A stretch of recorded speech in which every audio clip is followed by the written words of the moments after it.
ഞാനധികം മക്കളൊക്കെ ഉറങ്ങി എൻ്റെ പരിപാടികളൊക്കെ തീർത്ത് കഴിഞ്ഞിട്ട് രാത്രിയിലാണ് കേട്ടോ ഡ്രസ്സ് കട്ട് ചെയ്യാൻ നിൽക്കാറുള്ളത്. പ്രഗ്നൻ്റ് ആയ ശേഷം ഒരുപാട് നേരം നിൽക്കാനോ ഇരിക്കാനോ ഒന്നും കഴിയാത്ത കാരണം ഞാനിപ്പോൾ ഒന്ന് സ്റ്റിച്ച് ചെയ്തിട്ട് അടുത്തത് കട്ട് ചെയ്യുന്ന രീതിയാണ് കേട്ടോ ചെയ്യാറുള്ളത്.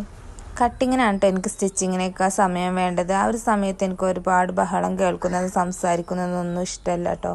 സംസാരിച്ചുകൊണ്ട് കട്ട് ചെയ്ത സമയത്ത് 1-2 പ്രാവശ്യം പാളിപ്പോയ കാരണം ഞാൻ ആരുമില്ലാത്ത സമയത്താണ് കേട്ടോ അധികം കട്ടിങ്ങിനായിട്ട് ഡ്രസ്സ് കട്ട് ചെയ്യുന്ന സമയത്ത് ഇവിടെ അടുത്ത ആവിമീൻ്റെ പ്രായത്തിലുള്ളൊരു മോളുണ്ട് കേട്ടോ. അവർ 2 പേരും കൂടി നല്ല വികൃതിയായിരുന്നു. അവരെ ശ്രദ്ധിക്കലും ആ കുട്ടിയുടെ ഉമ്മയുടെ സംസാരം എല്ലാം കൂടി നല്ല രീതിയിൽ എന്നെ ബുദ്ധിമുട്ടിച്ചിരുന്നു. സ്റ്റിച്ച് ചെയ്ത് വൈകുന്നേരത്തോടെ കൊടുക്കേണ്ട ഡ്രസ്സായതുകൊണ്ട് പിന്നെ കട്ടിങ് മാറ്റി വെക്കാനും സമയം ഉണ്ടായിരുന്നില്ല. സ്റ്റിച്ചിങ് കഴിഞ്ഞിട്ട് കറക്റ്റാണോ എന്ന് ചെക്ക് ചെയ്യുന്ന സമയത്താണ് കേട്ടോ ലെങ്ത്തിൽ 10 ഇഞ്ചിൻ്റെ വ്യത്യാസം മനസ്സിലാവുന്നത്. അത്രയും വ്യത്യാസം വന്ന കാരണം ഒന്നും ചെയ്യാൻ പറ്റാത്തതുകൊണ്ട് അഴിച്ചു മാറ്റിയിട്ട് വീണ്ടും സ്റ്റിച്ച് ചെയ്തെടുക്കല്ലാതെ വേറെ നിവൃത്തി ഉണ്ടായിരുന്നില്ല.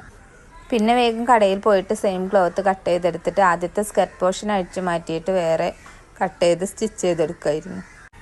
അഴിച്ചു മാറ്റിയിട്ടുണ്ടായിരുന്ന സ്കർട്ട് പോർഷൻ വെറുതെ കളയണ്ടല്ലോ എന്ന് കരുതിയിട്ട് 2.5 മീറ്റർ മെറ്റീരിയൽ കൂടി കട്ട് ചെയ്തെടുത്തിട്ട് സനമോൾക്ക് വേണ്ടി ഒരു ഗൗണും കൂടി സ്റ്റിച്ച് ചെയ്തെടുത്തിട്ടോ.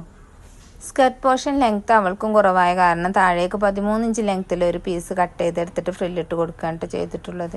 ഒരു ഷറാറ സ്റ്റിച്ച് ചെയ്യാൻ വേണ്ടി കൊണ്ടുവന്നിട്ടുണ്ടായിരുന്നു. ഈ ഒരു നെറ്റിൻ്റെ കട്ട് പീസിൽ നിന്ന് കട്ട് ചെയ്തെടുത്തിട്ടുള്ള ഫ്ലവേഴ്സ് ഉപയോഗിച്ചിട്ടാണ് ഈ ഒരു 2 ഗൗണും വർക്ക് ചെയ്തെടുത്തിട്ടുള്ളത്. സ്കർട്ട് പോർഷൻ ഞൊറിവുകളിട്ട് സ്റ്റിച്ച് ചെയ്തെടുത്ത കാരണം ആ ഒരു മോഡലിലേക്ക് മാച്ച് ചെയ്യുന്ന രീതിയിലാണ് കേട്ടോ ഇതിൻ്റെ സ്ലീവും ചെയ്തിട്ടുള്ളത്. ഷോളിൻ്റെ 1 സൈഡ് ബോർഡർ സ്കാലോപ്പ് ചെയ്തെടുത്ത ശേഷം ടോപ്പിൽ ചെയ്ത ഫ്ലവേഴ്സ് തന്നെ ഷോളിലും അവിടെ ഇവിടെ ആയിട്ട് കൊടുത്തിട്ടുണ്ട്.